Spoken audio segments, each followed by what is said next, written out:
கிறிஸ்துவுக்குள் அன்பான சகோதர சகோதரிகளே, ஆண்டவர் இயேசு கிறிஸ்துவின் நாமத்தில் மெசஞ்சர்ஸ் ஆஃப் குட் நியூஸ் சார்பில் வாழ்த்துக்கள். ஆண்டவரின் பெரிதான கிருபையால் இந்த புதிய மாதத்தை காணும் ஸ்லாக்கியம் நமக்கு கிடைத்ததற்காக நாம் அவரை துதிப்போம். இந்த எசேக்கியேல் 36 அதிகாரம் 26 வசனத்தை தியானிப்போம்.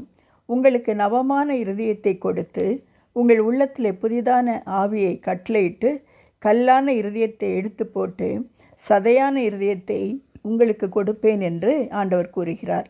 முதலாவதாக உங்களுக்கு நவமான சதையான இருதயத்தை கொடுப்பேன் என்று கூறுகிறார். ஏனென்றால் நம் இருதயம் மிக மிக முக்கியமானது.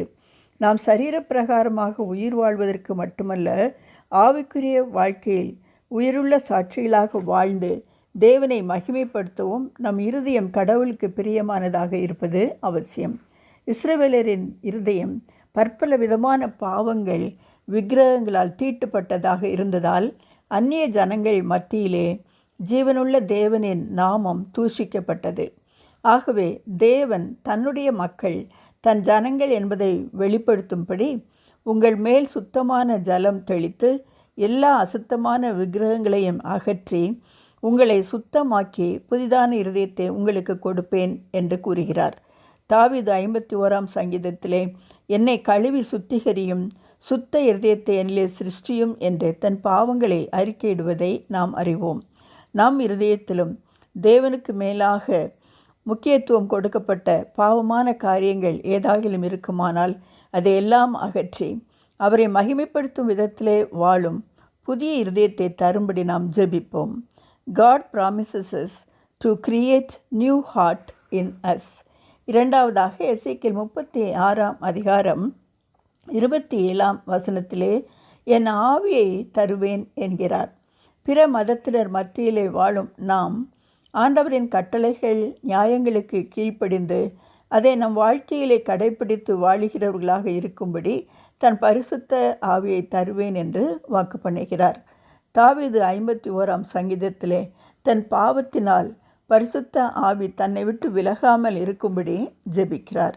இன்று நாமும் கூட எத்தனை தீர்மானங்கள் எடுத்தாலும் சில வேளைகளிலே உலகத்திற்கு ஒத்த வேஷம் தரிக்கிற மக்களாக மாறிவிடுகிறோம். ஆனால் பரிசுத்த ஆவியானவர் நம்மிலே தொடர்ந்து வாசம் பண்ணும்போது நிச்சயமாக நாம் ஆண்டவரின் கட்டளைகளை பின்பற்றி அவருடைய பிள்ளைகளாக வாழ நமக்கு உதவி செய்வார். எசேக்கியேல் 16 அதிகாரம் 62 வசனத்திலே நாம் அவருடைய பிள்ளைகளாக வாழும்படியாக ஆண்டவர் கிறிஸ்துவில் தன்னுடைய வாக்கு நிறைவேறும்படியாக புது உடன்படிக்கை பண்ணுவேன் என்றும் அவர் வாக்கு பண்ணியிருக்கிறார். God promises to give his spirit to us.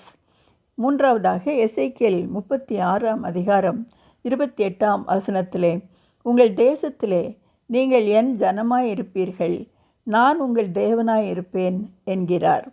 நம் ஆண்டவர் எப்போதும் நாம் அவரோடு உள்ள உறவிலே என்றும் நிலைத்திருக்க வேண்டும் என்று விரும்புகிற தேவன். நாம் அவருடைய பிள்ளைகள் என்று சொந்தம் கொண்டாடுகிற தேவன் அவர். உபாகமம் 6 அதிகாரம் 5 வசனத்திலே உன் தேவனாகிய கர்த்தரிடத்திலே உன் முழு இருதயத்தோடும் முழு ஆத்துமாவோடும் முழு பலத்தோடும் அன்பு கூர்வாயாக என்று கட்டளை இட்டிருக்கிறார். நம் இருதயங்களில் ஏதாவது கடவுளுக்கு மேலாக நாம் ப்ரையாரிட்டி கொடுக்கிற பாவமான காரியங்களோ நபர்களோ இருந்தால் நாம் முழுமையான அன்பு ஆண்டவரிடம் செலுத்த அது தடையாக இருக்கலாம். எசேக்கியேல் 14:6 தேவன் உங்கள் நரகலான அருவருப்பான விக்கிரகங்களை விட்டு திரும்புங்கள் என்று வேண்டுவதை நாம் பார்க்கிறோம். இன்றைய நம் நாட்டின் சூழ்நிலையிலே நாம் கிறிஸ்தவர்கள், கிறிஸ்துவின் பிள்ளைகள் என்பதை வெளிப்படுத்தி வாழ நாம் அவருடைய பிள்ளைகளாக அவரை பிரதிபலிக்கிற மக்களாக கிறிஸ்துவை நம் வாழ்க்கையிலே மக்களுக்கு காண்பிக்கிறவர்களாக வாழும்படியாக ஆண்டவர் விரும்புகிறார்.